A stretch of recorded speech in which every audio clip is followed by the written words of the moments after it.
Welcome, everybody, to Generation Viewpoint. We caught Evan drinking out of the straw from the mason jar just now. I love it. Thank you very much. So I am Freedom. He is Evan, and we are pleased to be with you once again. Ev, what's going on, my man?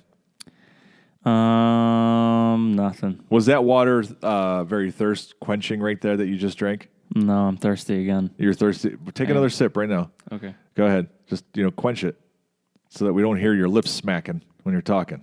I'm still thirsty. You're still keep drinking then. So, very good. So I don't know. You ever gone to a restaurant when they come and they offer you water? Like they walk up, but they have like a bottle of water and it's like a fancy looking. It looks like a wine bottle. Have you ever been to a restaurant like that? No. Okay, there's restaurants you go and one they'll offer you like Perrier and stuff like that, but sometimes they'll walk up with a bottle, looks like a wine bottle, some special water, and they're like, "Oh, would you like to have bottled water?" Meanwhile, if you say yes, it's like $13 for the bottle of water. Watch Aquafina in a glass bottle. I mean, it's pretty insane. Years ago, we were down in Florida on a business trip, and somebody else was paying the bill, and we had a customer there, and the customer kept ordering this bottled water. And the bill for just the water alone at the table was more than it would cost for you and me to go out to dinner. I was blown away. That was the first time I ever witnessed something like that. And I was like, wow, that's serious. So, but anyways, I'm glad you're enjoying your water, I am. Speaking of expensive water, why do you think it is that if we look at what we watch on TV and movies and things like that, why do you think it is that we like to watch rich people on TV? Like if you look at movies and TV shows, usually the people in the shows are well-to-do. You know what I mean? They live in a nice house, they have a nice car, stuff like that. Why? What do you think the attraction is for us to watch that stuff? My guess would be it's because we want to have that. Okay. So we watch it because we don't have it? Because we want to be like that. Okay. So, like, we're living vicariously? That's right there. That's a word. Yeah. Yeah. Living vicarious through them. Okay. All right. I use that, right? Yeah, you did use it. There's a word recently I keep getting stuck on. It's antiquated. I keep trying to say antiquated, but it's antiquated. Oh, man, I don't know why that word keeps stumbling me. Well, all these words are superfluous, so... I don't even know what that means, so that's okay. You're just too smart for me. So. I'm sorry. All right, so, Ev, I got a question. Okay. Of course, because I always have questions, right? Mm-hmm. Do you believe in ghosts? I do. Wow, that was a quick answer. So you do believe in ghosts? I believe... Okay. Now, please don't judge me. Okay, I believe... Oh, don't worry. We will. I know you do. But I believe I might have seen something that's related to a ghost. Really?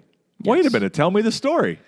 So I don't know this. This is exciting. This past summer, and when I told everyone that I was with, they're all like, yeah, haha, funny. Okay. But this last summer when I was at Lake Ann, during the weekends, we would just kind of go around and take pictures because we were allowed to go off of campus if we were with someone older than 18 and they signed us out. It was, I don't know. Right. But the one time we decided to go to what was called the Traverse City Commons, which is a insane asylum, and there a bunch of it, like it was abandoned at one point. Yeah. And they started remodeling the major part, and people actually are there now. But there's still buildings that are still abandoned, and they're boarded up, and so that people can't get inside and stuff. But there's broken windows and stuff, and people say that the place is haunted. Yeah. And stuff. But the one time, like we were looking in this one building, and there was like these steps down into like a cellar porch type thing. Like you walk down and there were stairs, and the stairs or the door was boarded up to the stairs to go up into it. Okay. But there was a broken window, and I was looking in the broken window, and I liked like the stairs because I thought it looked interesting. And then there was a broken window at the top of the stairs, with some plastic and stuff. And as you looked inside up the stairs, your eyes adjusted to everything and you could see a little bit better. Yeah. And I was taking pictures, and at the top of the stairs, there was a wall. And at one point, I was looking at it, and I heard footsteps, some glass break, and then I saw a shadow No way. of a person. It looked like a person go across the wall. And I looked at it, and I was like, okay. It totally freaked you out. I ran up the steps and away, and everyone's like, what's wrong with you? I'm like, I think I just saw something. They're like, ha, whatever. So do you right now, sitting here, truly believe that when you replay that moment in your mind that you saw a ghost? Yes. You believe that? I believe it. That's fantastic. Wow.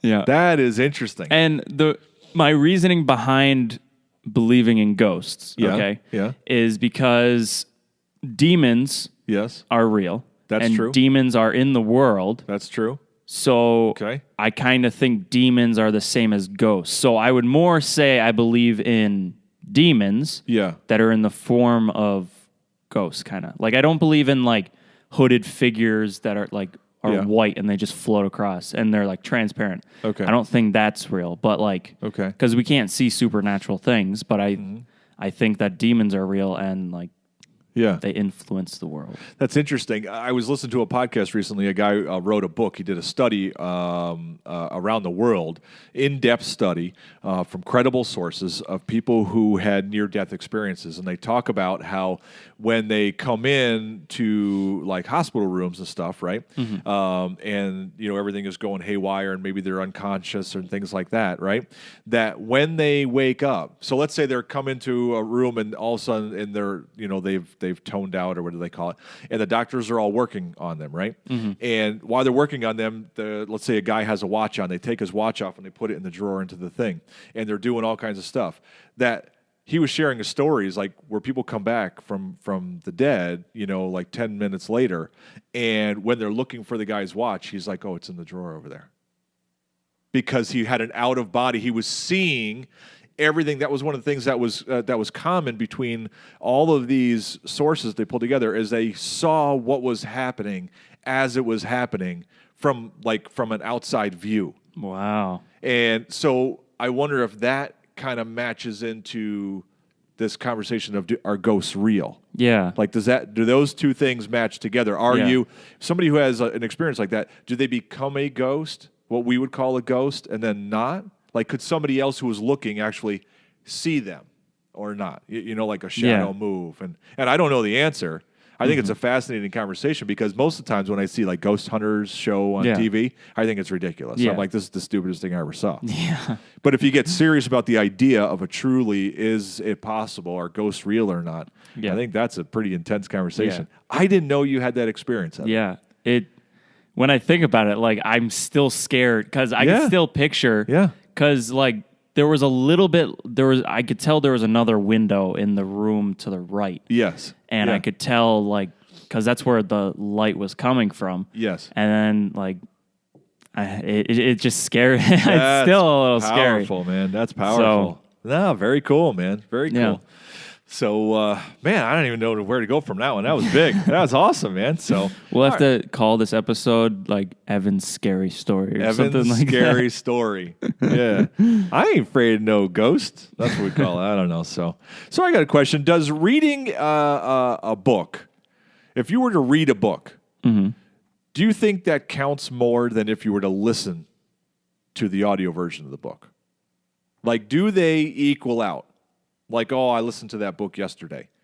Does that weigh as the same as, oh, I read that book yesterday? I feel like if you listen to it, you don't get as many details or as many muches?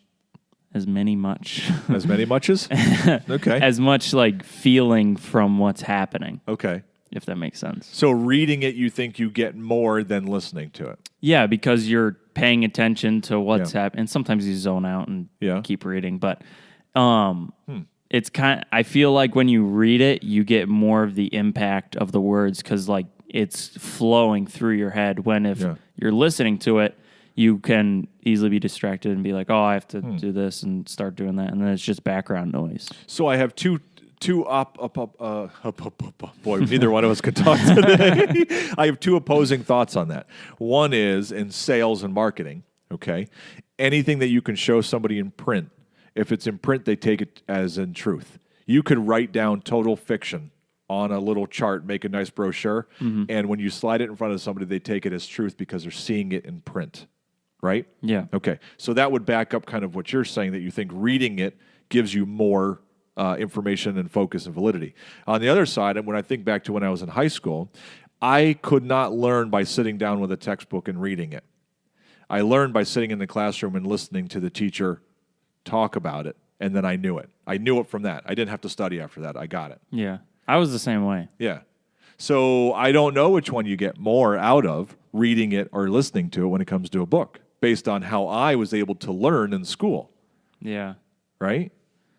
Yeah, I don't know, because I've listened to a book before, but I've read multiple books. Yeah. And I understood more from reading it than listening to it. Okay. All right. I don't know. I just it's an intriguing thought. Yeah. You know? So But I don't know. I guess it's not. But I was gonna say it's kind of like listening to a movie and watching a movie. Yeah. So Yes. like you get more detail by watching it than I you think do. that's a little different. That's why Yeah. it's kind of similar, but not Yeah. exactly. Because then you have to compare it. What if you read the book? So now do I read the book? Do I watch the movie? Or do I listen to the movie? Like listening and watching it are kind of tied together, but reading it, right? Some people will say, oh, you got to read the book. Or some people, oh, the movie was better. But I think that lost in translation, I think, though, too. yeah. So that's not a fair example either, though. But all right, so one more question for you before we got to close this thing up. All right? All right. You go to a restaurant, and your dinner, let's say, is at 6 o'clock, 7 o'clock, and you take your time and you have a dinner, and then you get done with dinner. You're finished eating, right? And the waitress is trying to turn tables, right? They want to get you fed and out the door as fast as they can. But you're enjoying your time with whoever you're with.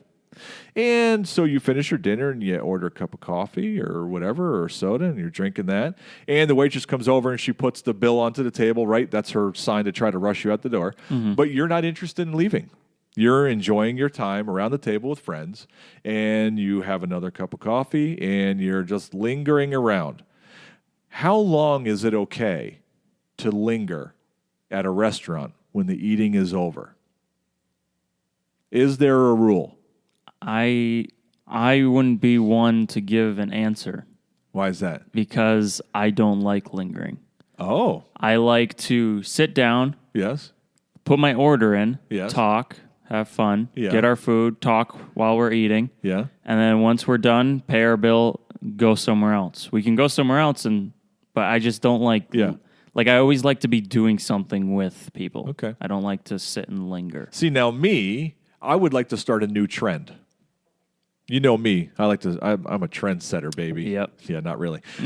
This was what I would like to do. I would like to start going out to dinner with friends and bringing a game with me. Oh boy.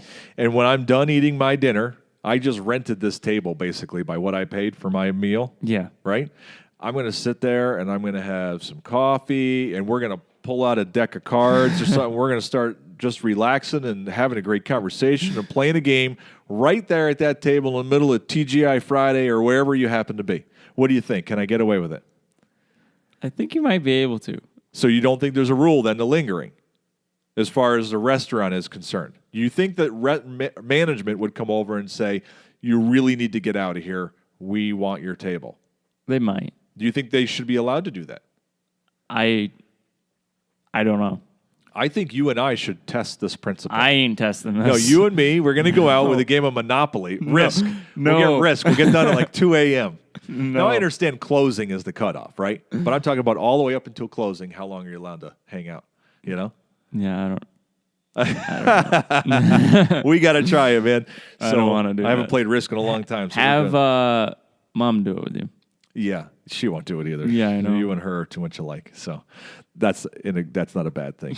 Both of you guys are great. So anyways, all right. Well, that wraps up our wonderful time here today, Evan. And thanks for sharing that story of the ghost. That is fantastic. I have never heard that story, and I love hearing new things like that. That is so cool. So thanks for sharing. So no problem. And that means now that everybody out there who knows Evan, he believes in ghosts. So feel free to scare the pants off of that guy anytime you want. I regret my decisions. Anyways, everybody have a fantastic week, and we cannot wait to be here again with you. Have a great day. See ya. Remember, we're on iTunes and Stitcher, and as always, thanks for being awesome.